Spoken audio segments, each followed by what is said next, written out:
కౌసల్యంది, ఇన్నాళ్ళు ధర్మం పట్టుకున్నావు, చాలా తేలిక. ధర్మం రక్షించిందన్నావు, తేలిక. ఇప్పుడు నీకు కాలం ఎదురు తిరిగింది, ఇప్పుడు నీకు అనుకూలం కాదు, అరణ్యవాసానికి ఎడుతున్నావు, అన్నీ కష్టాలే. నీ భార్యకి కష్టం, నీకు కష్టం, దోమలు కుడతాయి, ఈగలు కుడతాయి, క్రూరమృగాలు ఉంటాయి. ఇంత గొప్పవాడివి ఎక్కడో పర్ణశాల కట్టుకు పడుకోవాలి, అప్పుడు కూడా పట్టుకోగలవా? రామా, నీకు ఆశీర్వచనం చేస్తున్నాను. యం పాలయసి ధర్మం త్వం ధృత్యాచ నియమేన చ సవై రాఘవసార్థూల ధర్మస్వామభిరక్షతు. ఏ ధర్మాన్ని ఇంతకాలం నియమంతో పట్టుదలతో అనుష్ఠించి దాని యొక్క అనుగ్రహాన్ని పొందావో, కాలము ప్రతికూలముగా ఉన్నప్పుడు కూడా ఆ ధర్మాన్ని పట్టుకుని నువ్వు రక్షింపబడదవుగాక, ధర్మాన్ని మాత్రం విస్మరించవద్దు అంది. రాముడు ధర్మాన్ని ఒక్క విషయంలో పక్కన పెట్టాడు అనుకోండి, 2 కాండలు లేవు రామాయణంలో. కిష్కింధకాండలో సుగ్రీవుడితో స్నేహం చేసుకోవడం మానేసి వాలితో స్నేహం చేసుకుంటే చాలు, వాలి చిటిక వేసి పిలిస్తే వస్తాడు రావణాసురుడు, అంత భయం. అటువంటి వాలితో స్నేహం చేసుకోవాలా, ఎందుకనంటే వాలే పెద్ద దోషం చేశాడు, తమ్ముడి భార్యను తెచ్చి తాను అనుభవిస్తున్నాడు. నువ్వే అధర్మంలో ఉన్నావు, నీతో నాకు స్నేహం ఏమిటి? వాలిని సంహరించి సుగ్రీవుడితో స్నేహం చేసుకున్నాడు ధర్మం కోసం. ధర్మం కోసం సుగ్రీవుడితో చెలిమి చేసుకున్నాడు కాబట్టి సుందరకాండ వచ్చింది, యుద్ధకాండ వచ్చింది, తర్వాత పట్టాభిషేకం అయింది. ఎవడెలా పోతే నాకెందుకు, నా పనవడం కావాలని చెప్పి మార్గాన్ని విడిచిపెట్టి పనివ్వడం ఒకటే చూసుకుని ఉంటుంటే ఇవాళ రామాయణం మనందరం ఇంత గొప్పగా చదువుకుంటామా? రామాయణాన్ని ఇంత కీర్తిస్తామా? త్రేతాయుగం ద్వాపరయుగం దాటిపోయినా కలియుగంలో కూడా ఏ ఊరెళ్ళినా రామాలయం రామనామం ఉంటాయా? ధర్మం ఒక్కటి గొప్పది.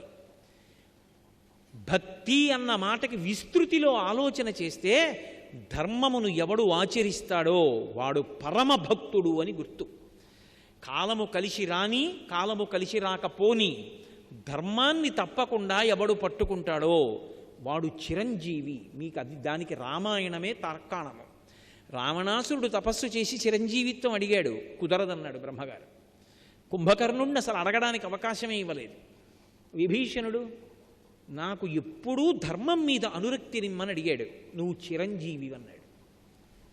ఇవాళకి పుట్టినరోజు వస్తే నల్ల నువ్వులు, బెల్లం ముక్క, ఆవు పాలు కలిపి 3 మాటలు పుచ్చుకుని చిరంజీవుల పేర్లు తలుచుకుంటాం. అశ్వత్థామ, బలివ్యాసో, హనుమాంశ్చ విభీషణ అని, పరశురామో, కృపాచార్యో అని చెప్పి 7 పేర్లు తలుచుకొని సప్తైతే చిరజీవినః అంటాం.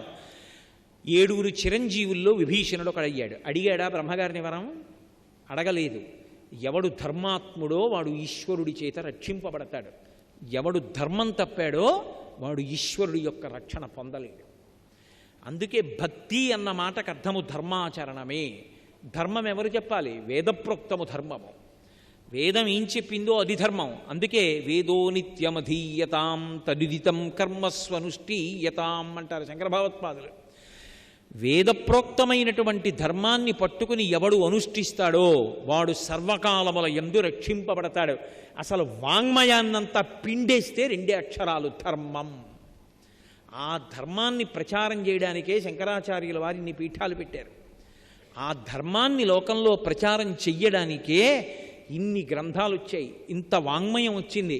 ఆ ధర్మం అన్న మాట లేని నాడు మనుష్య జాతికి అసలు ఏ విధమైనటువంటి ఉద్ధరణ అవకాశం లేదు. ఆ ధర్మాన్ని ఎవడు అనుష్ఠిస్తాడో వాడు సర్వకాలముల యందు ఈశ్వరుడికి ప్రీతిపాత్రుడవుతాడు. 2, కలియుగంలో కలిపురుషుడి నుంచి మనని రక్షించగలిగినది ఏది అంటే భగవంతుని యొక్క నామము. కలౌ నామ సంకీర్తన. భగవన్నామాన్ని పలకడం నోటికి అలవాటైందనుకోండి, అస్తమానం భగవన్నామం ఏదో ఒకటి అనుకుంటూ ఉంటాడనుకోండి, ఆ నామము చాలు రక్షించేస్తుంది. ఒక మంత్రం చెయ్యాలి అంటే శౌచం ఉండాలి, స్నానం చేసి ఉండాలి, అంగన్యాసకరన్యాసాలు చెయ్యాలి, ధ్యాన శ్లోకం చెప్పాలి, గురువుగారి దగ్గర ఉపదేశం ఉండాలి, కదలకుండా, తొందరపడకుండా, శరీరావయవములు కదపకుండా జపం చెయ్యాలి. భగవన్నామం చెప్పడానికి నువ్వు ఏ స్థితిలో ఉన్నావన్న దాంతో సంబంధం లేదు. ద్రౌపదీదేవి ఏకవస్త్రయై రజస్వలా దోషంతో భగవన్నామం పిలిచింది. రాలా ఈశ్వరుడు రక్షించలా? గజేంద్రుడు చచ్చిపోయే ముందు నీటిలో ఉండగా మొసలి వచ్చి పట్టుకుంటే ఇక ప్రాణం పోతోందన్నప్పుడు పిలిచాడు. అది కూడా అర్థమయ్యేటట్టు కూడా పిలవాల. కనీసం అయ్యా మీరు రెండని చెప్పి పిలవడానికి 33 కోట్ల మంది దేవతలు లేచి నించున్నారు, అసలు ఎవరిని పిలుస్తున్నాడు రా అని అడిగారు. ఏమో అర్థం కాలేదని కూర్చున్నారు. దేవతాలోకానికి అంతటికీ అర్థం కాల ఎవరిని పిలిచాడు. ఎందుకని? అసలు ఏ పేరు వాడలేదు, ఏ గుణము వాడలేదు. వ్యాసుల వారు మూలంలో తస్మై నమ పరేశాయ బ్రహ్మణే అనంతశక్తయే అరూపజోరు రూపాయ నమ ఆశ్చర్యకర్మణి నమ శాంతాయ ఘోరాయ మూఢాయ గుణధర్మిణే నిర్విశేషాయ సామ్యాయ నమో జ్ఞానఘనాయ చ క్షేత్రజ్ఞాయ నమస్తుభ్యం మహాధ్యక్షసాక్షిణే పురుషాయాత్మమూలాయ మూలప్రకృతయే నమః. సోహం విశ్వసృజం విశ్వమవిశ్వం విశ్వవేదసం విశ్వాత్మానం పరం బ్రహ్మ ప్రణతోస్మి పరమం పదం.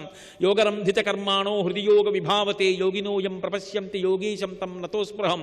నమో నమస్తే కిల కారణాయ నిష్కారణాయ అద్భుత కారణాయ సర్వాగమన్నాయ మహర్ణవాయ నమోపవర్గాయ పరాయణాయ. పోతన గారు యథాతథంగా ఆంధ్రీకరించారు. ఎవ్వని చేజనించు జగమెవ్వని లోపల నుండు లీనమై ఎవ్వని ఎందుడిందు పరమేశ్వరుడెవ్వడు మూలకారణం వెవ్వడనాది మధ్యలయుడెవ్వడు సర్వము తానయైన వాడెవ్వడు వాని యత్మభౌ ఈశ్వరునే శరణంబు వేడెదన్. స్త్రీ పురుష నపుంసక మూర్తియును కాక తిర్య కమర నరాది మూర్తియును కాక కర్మ గుణభేద సరసత్ప్రకాశి కాక వెనుక నన్నియుతానగు విభుతలంతు అన్నారు. వచ్చాడా లేదా? స్థితికారుడైన వాడు రక్షణ కోసం పిలుస్తున్నాడు కాబట్టి విష్ణువు పరిగెత్తు. నామమునకు నామికి అభేదం. ఇంత పెద్ద సభలో ఎవరో లేచి కోటేశ్వరరావు అన్నారనుకోండి, గభాలను తిరిగి చూస్తానా చూడనా? నామము పిలిస్తే నామి వస్తాడు. ఆ నామమును పలికితే ఉద్ధరణ పొందుతాడు. భగవన్నామములు గౌణములు.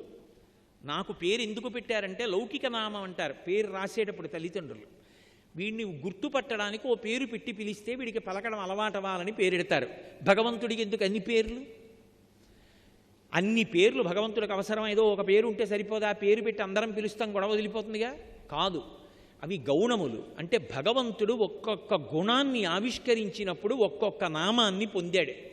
అందుకే నామాలకి వ్యాఖ్యానాలు వచ్చాయి. శంకరాచార్యుల వారు విష్ణు సహస్రనామ స్తోత్రానికి భాష్యం ఇచ్చారంటే భాస్కరాచార్యుల వారు మహానుభావుడు మనకి భాస్కరరాయుల వారు లలితా సహస్రనామ స్తోత్రానికి వ్యాఖ్యానం ఇచ్చారంటే అవి కేవలము నామములు కావు. నామముల వెనక ఎంతో వ్యాఖ్యానం ఉంటుంది.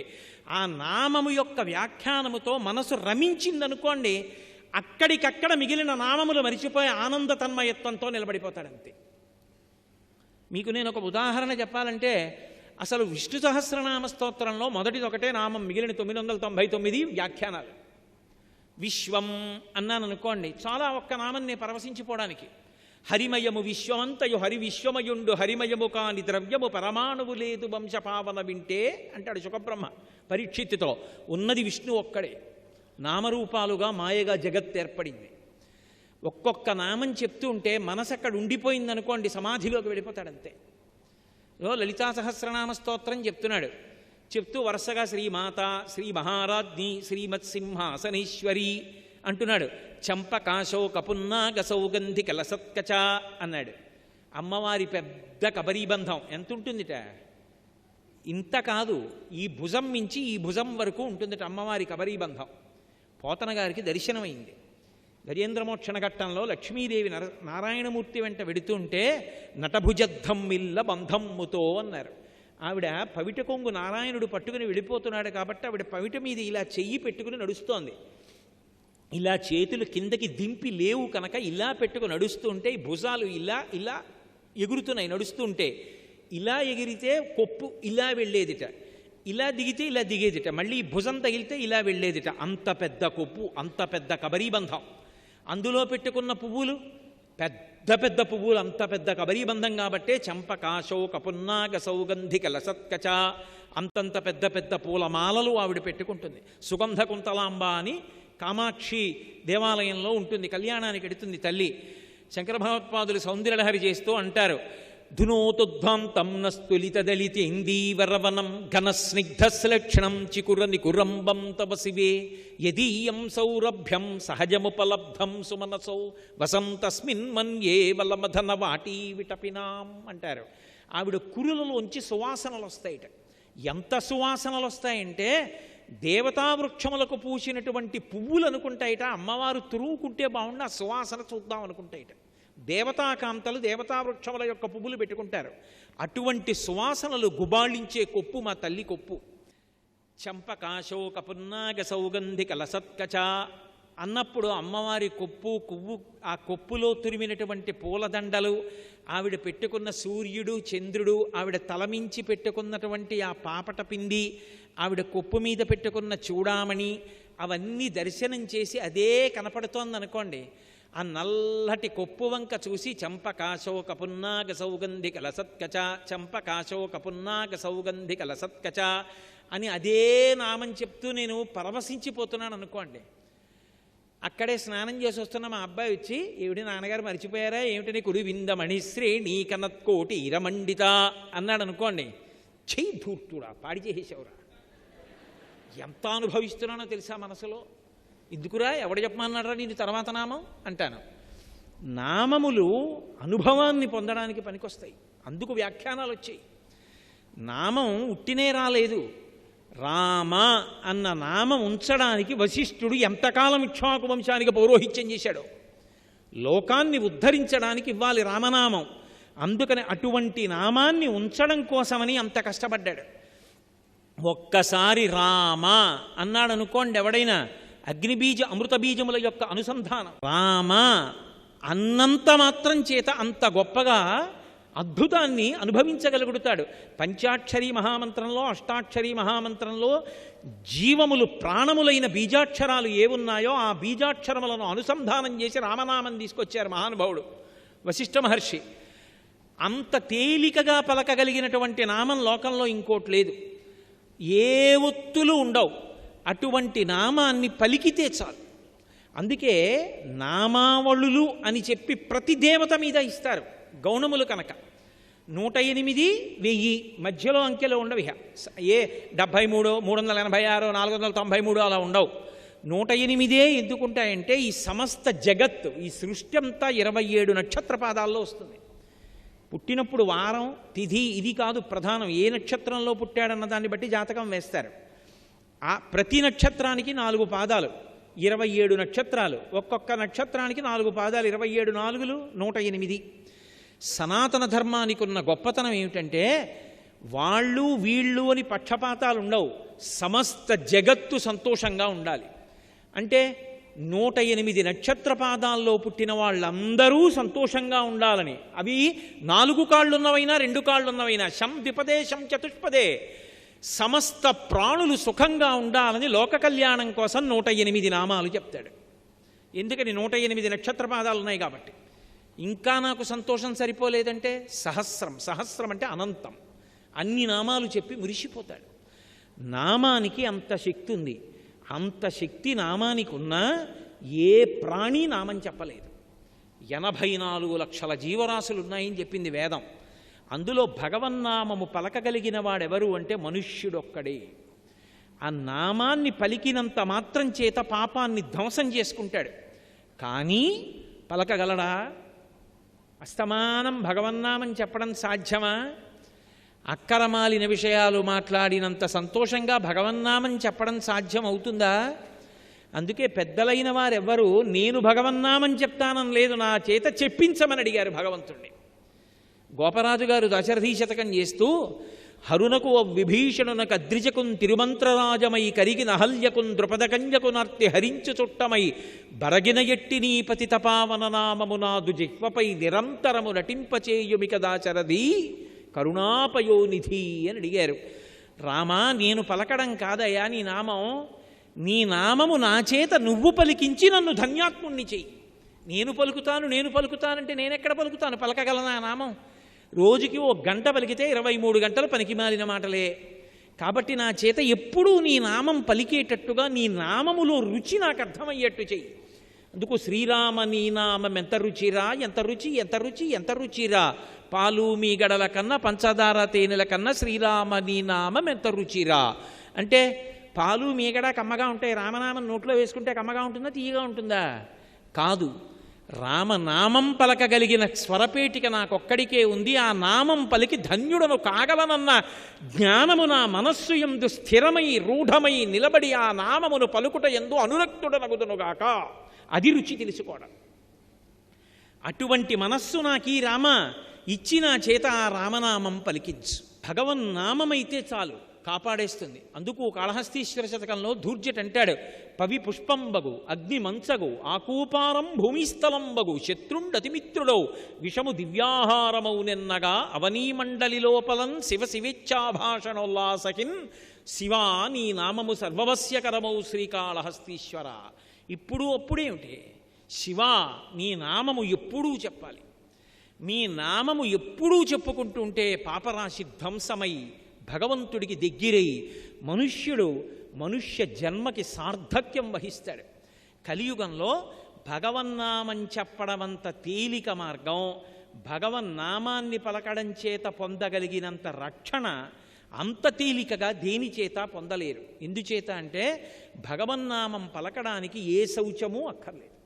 ఆఖరికి మంచం మీద పడుకుంటే ఏ మాట చెప్పడానికి వీల్లేదు. ఆఖరికి పెద్దలు మాత్ర కూడా నోట్లో వేసుకోరు. మంచం మీద పడుకుని 104 జ్వరంతో ఉన్న కిందకి దిగి మాత్ర వేసుకుంటారు.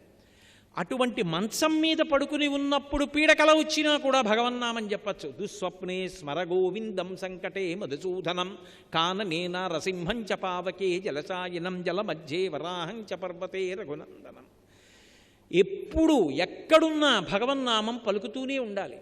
అందుకే కామకోటి పీఠాధిపత్యం వహించిన మహాపురుషులు చంద్రశేఖరేంద్ర సరస్వతి మహాస్వామి వారు ఏదైనా ఊరిడితే అందరూ ఆయనకి పళ్ళిస్తాం, కాయలిస్తాం, బట్టలిస్తాం, డబ్బులిస్తాం, నగలిస్తాం అంటే మీరు ఇవన్నీ కాదు నేను అడిగినవి ఇస్తారా అని అడిగేవారు. తప్పకుండా ఇస్తాం, ఏం కావాలి? ప్రతిరోజు మీకున్న 24 గంటల్లో 2 నిమిషాల సమయాన్ని నాకు మీరు ధారపోయ్యగలరా? నేను సన్యాసిని, అడుగుతున్నాను, ఇస్తారా? ఇచ్చేస్తాం. ప్రతిరోజు 2 నిమిషాలు మీవి. ఇప్పుడు ఆ 2 నిమిషాలు నావి కాబట్టి నేను చెప్పినట్టు మీరు చెయ్యండి. ఏం చేయమంటారు? 2 నిమిషాలు మీవి కావి కావు కాబట్టి దాన్ని వాడుకోకుండా భగవన్నామని చెప్పండి. ఎవరి కోసం? ఆయన కోసమా? 2 నిమిషాలైనా వీడు భగవన్నామని చెప్తే తరిస్తాడని ఎక్కడికి వెళ్ళినా 2 నిమిషాలు నాకు ఇమ్మని అడిగేవారు. పాఠశాలకి వెళ్ళినా సరే పిల్లలతో రామనామం రాయించి ఎక్కువ మార్లు వ్రాసిన వాళ్ళకి బంగారు మాడ, తక్కువ రాస్తే వెండి మాడ, ఇంకా తక్కువ రాస్తే రాగి మాడ, అసలు రాస్తే చాలు శ్రీరామ మాడ ఇచ్చి వెడుతుండేవారు. భగవన్నామం అనేటటువంటిది అంత గొప్పది. భగవన్నామము ఎంత శక్తి కలిగి ఉంటుందో చెప్తారు మనకి భాగవతంలో. చెప్తూ అంటారు, బ్రహ్మహత్యానేక పాపాటములకగ్ని కీలలు హరినామ కీర్తనములు, గురుతల్ప కల్మష క్రూరసర్పములకు గేకులు హరినామ కీర్తనములు, తపనీయ చౌర్యసం తమసంబునకు సూర్య కిరణముల్ హరినామ కీర్తనములు, మధుపాన కల్మష క్రూర నాగసమితికి సర్పముల్ సింహముల్ హరినామ కీర్తనములు, మహిత యోగోగ్ర నిత్య సమాధి విధుల ఎలరు బ్రహ్మాది సురలకు అందరాని భూరి సామ్రాజ్య భోగభాగ్య ఖేళనంబులు హరినామ కీర్తనములు అంటారు. పాపాలు వేరు, పాతకాలు వేరు. పాతకాలు కొన్ని 100 జన్మలు కట్టి కుడిపేస్తాయి, అంత భయంకరం. పంచమహాపాతకాలంటారు. పొరపాటున కూడా అవి జరగకూడదు. బ్రహ్మ హే మహారీచాసురాపో గురుతల్పక, ఇవి 4 ఒకెత్తు. తత్సంసర్గీ చ పంచమహాపాతకాలు అంటే బ్రహ్మహత్య చేయడం, హే మహారీచ బంగారం దొంగతనం చేయడం, సురాపో కళ్ళు తాగడం, గురుతల్పక గురువుగారి భార్య పడుకున్న మంచం మీద గురువుగారు లేనప్పుడు ఆమెతో కలిసి పడుకోవడం. అంతకన్నా నేను ఏమీ దాని గురించి మాట్లాడను, పొరపాటు. గురుతల్పక ఈ 4. ఈ 4ంటిల్లో ఏ ఒక్క తప్పు చేసిన వాడినైనా పట్టుకుని వీడు నా మిత్రుడిని వాడితో కలిసి ఉండడం 5వ మహాపాతకం. ఇవి పంచమహాపాతకాలు. ఈ పంచమహాపాతకాలు చేసిన వాడు ఏం చేసినా పోదు దాని దోషం. అదే 10 మంది కూర్చుని ఏమొచ్చు ఏమి రాదు వదిలేయండి. ఒకడు డప్పులు కొడుతూ, ఒకడు పాట పాడుతూ, ఒకడు చేతిలో తాళం వేస్తూ, ఒకడు చప్పట్లు కొడుతూ సంతోషంగా భగవన్నామని చెప్తున్నారనుకోండి, మంచి వేగం అందుకని మళ్ళీ మెల్లగా అయిపోతూ జై జయశంకర హర హరశంకర జై జయశంకర హర హరశంకర జై జయశంకర హర హరశంకర అని జయ జయ శంకర హర హర శంకర అంటున్నారనుకోండి, మీకు తెలియకుండానే ఊగిపోతారు, దాంట్లో లీనమైపోతారు. ఇంకా కొన్ని భజనలు ఉంటాయి. మా కాకినాడలో చేస్తాడు ఒక ఆయన, చాలా చమత్కారంగా ఉంటాయి. చుట్టుపక్క వాళ్ళని రెచ్చగొడుతూ చేస్తారు. రెచ్చగొట్టడం అంటే తప్పు పని కోసం కాదు. ఎంత అందంగా చేస్తారంటే శ్రీరామనామము పలుకని వారలు అంటాడు. అందరూ శ్రీరామనామము పలుకని వారలు అంటాడు. అంటుంటాడు, ఇలా ఇలా అంటుంటారు, చేస్తుంటారు. రఘురామనామము పలుకని వారలు అంటాడు. రఘురామనామము పలుకని వారలు ఏమిటి? వాళ్ళందరూ ఏమవుతారు చెప్పడం. సీతారామనామము పలుకని వారలు అంటాడు. అంటుంటాడు. మళ్ళీ సీతారామనామము పలుకని వారలు అంటాడు. ఆఖరిని చెప్తాడు, జీవించబూనుటే భూభారము అంటాడు, డప్పు కొట్టడం ఆపేసి. అసలు అటువంటి వాడు బతికుండాలనుకోవడం భూమికి భారం రా అంటాడు. ఇప్పుడు ఆ చుట్టుపక్కల గట్టిగా చెప్పకుండా నించున్న వాళ్ళు కూడా ఇప్పుడు ఒక్కసారి 2 చేతులు ఎత్తి శ్రీరామనామము పలుకని వారలు అనేటప్పటికీ శ్రీరామనామము అంటారు. ఇప్పుడు భజనంతా చేసేసి వాడి సైకిల్ ఎక్కి వాడు వెళ్ళిపోతున్నాడు అనుకోండి, వాడికి తెలియకుండానే శ్రీరామనామము పలుకని వారలు అంటూ వెళ్ళిపోతాడు. భజన భగవన్నామాన్ని నాలుక మీద నర్తింపచేస్తుంది. ఎంత సంతోషం ఆ తన్మయావస్థలో చేస్తారు. పల్లెటూళ్ళల్లో, శుద్ధ పల్లెటూళ్ళల్లో కూడా మంచి భజన బృందాలుంటే సాయంకాలం అయ్యేటప్పుడు వాళ్ళు కూర్చుని భజన చేసుకోవడానికి మంచి మంచి భజన మందిరాలు కట్టింది తిరుమల తిరుపతి దేవస్థానం. సర్వం శ్రీ ఉమామహేశ్వర పరబ్రహ్మార్పణమస్తు. స్వస్తి.